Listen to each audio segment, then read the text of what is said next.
Hello everyone, welcome to our YouTube channel.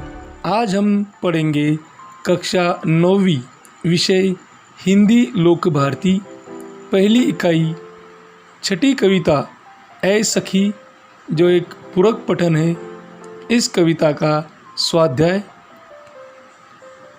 पाठ के आंगन में सूचना के अनुसार कृतियाँ कीजिए।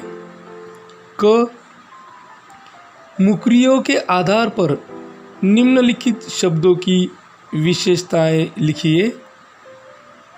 पहला शब्द है तोता। विशेषता राम भजन किए बिना कभी न सोने वाला। दूसरा शब्द है नीर। विशेषता सबको जीवित रखने वाला। तीसरा शब्द है अंजन और विशेषता हमेशा सुंदरता में वृद्धि करने वाला। चौथा शब्द है ढोल। विशेषता शादी के समय आवश्यक समझा जाना।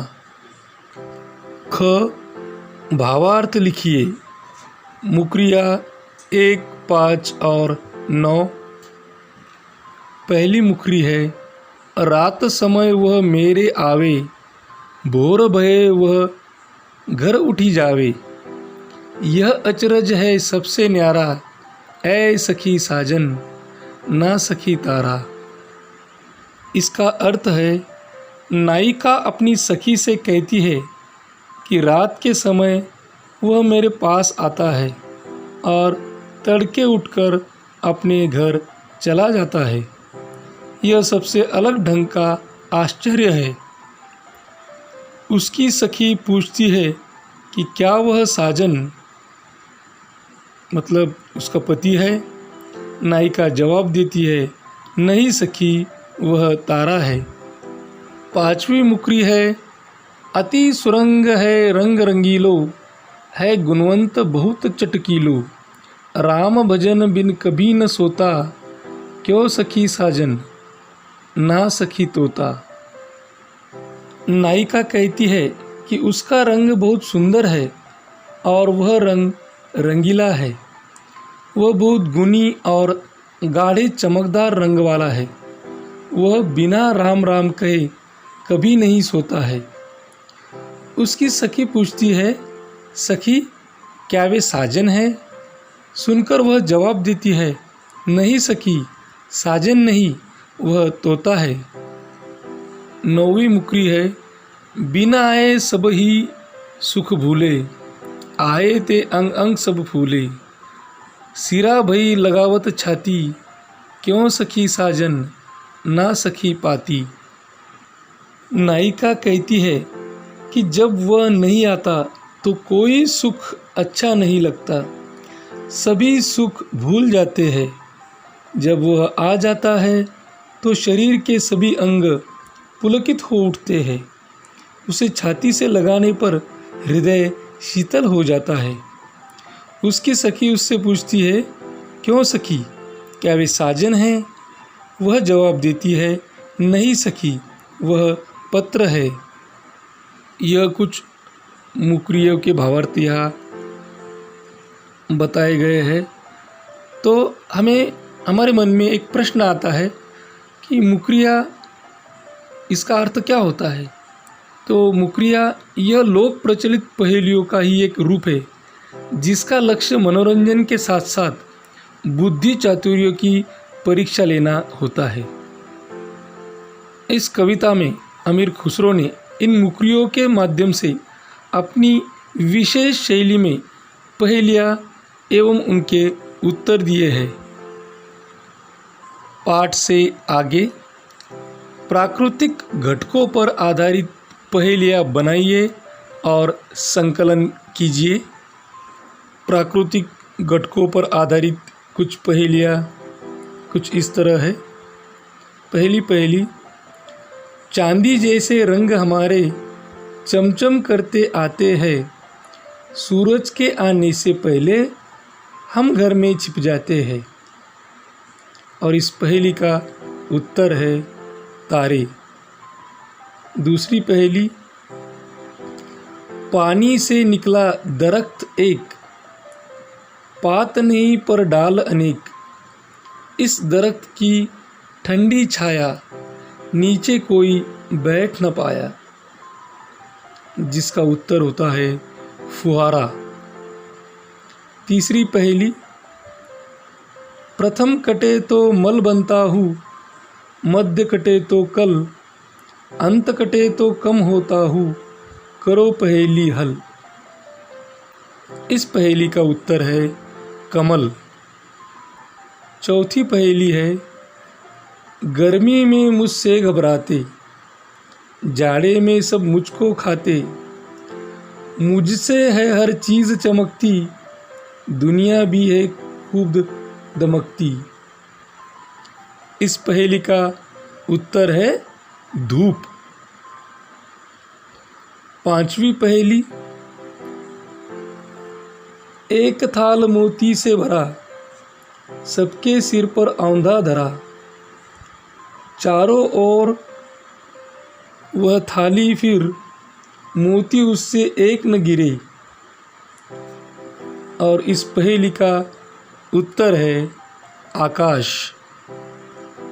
इसके बाद आता है लेखनीय। सुवचनों का संकलन कीजिए तथा सुंदर सजावटी लेखन करके चार्ट बनाइए, विद्यालय की दीवारों को सजाइए। और इस हेतु कुछ सुवचन या हमने संकलित किए हैं जो हम आपको देने जा रहे हैं। तो पहला सुवचन है, असफलता जीवन का एक रिश्ता है, इससे डरकर सफलता की राह मत छोड़ो। असफलता जीवन का एक हिस्सा है, इससे डरकर सफलता की राह मत छोड़ो। दूसरा सुवचन, प्रत्येक अनुभव से शक्ति, साहस व आत्मविश्वास बढ़ता है।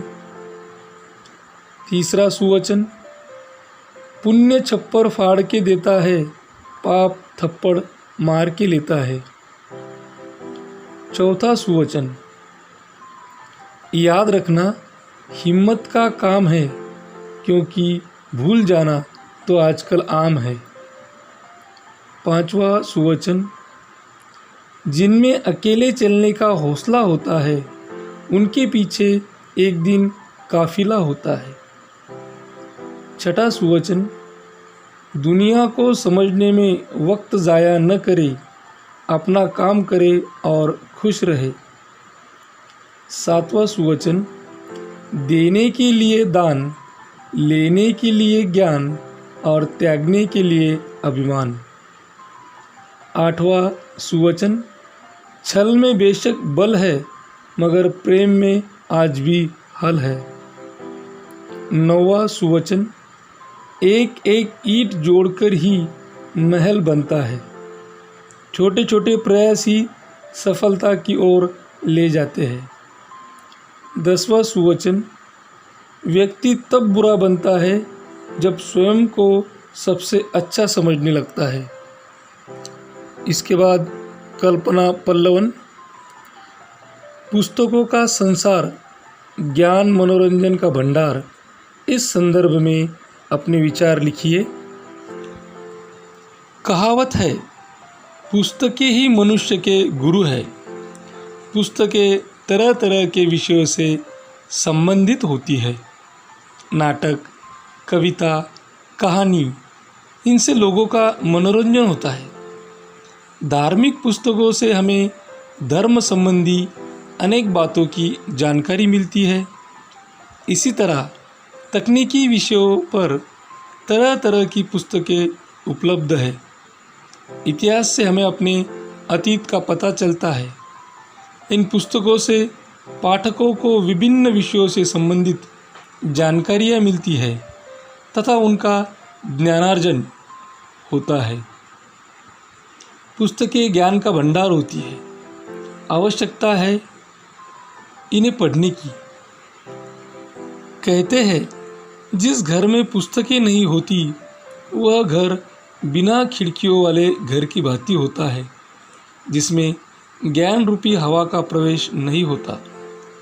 पुस्तकों ने अनेक महापुरुषों के जीवन को प्रभावित किया है। पुस्तकों से विभिन्न विषयों की जानकारी मिलने के साथ साथ अज्ञान दूर करने में भी मदद मिलती है। इस प्रकार पुस्तकें ज्ञान और मनोरंजन का भंडार होती है।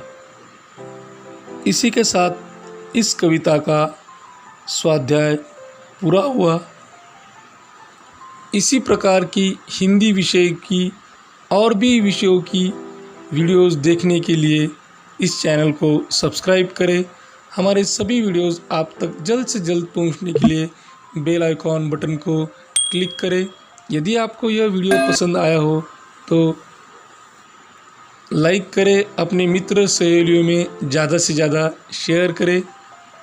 कोई प्रतिक्रिया, सुझाव या प्रश्न पूछना हो तो कमेंट बॉक्स में कमेंट करें। यह वीडियो अंत तक देखने के लिए आप सभी का धन्यवाद। Thank you, thanks a lot.